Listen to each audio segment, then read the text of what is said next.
everybody, welcome to Redundant Movie News. I'm Bill Richmond.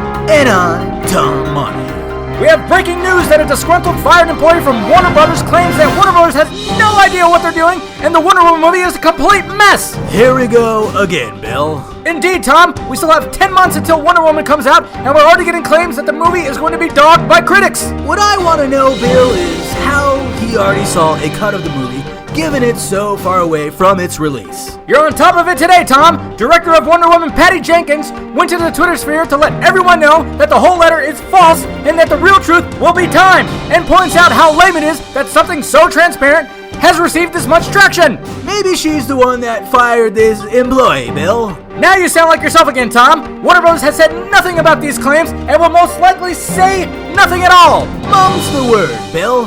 This has been a Redundant Movie News Update. I'm Bill Richmond. And I'm Tom Monaghan. Bringing you news from the movie world that means nothing!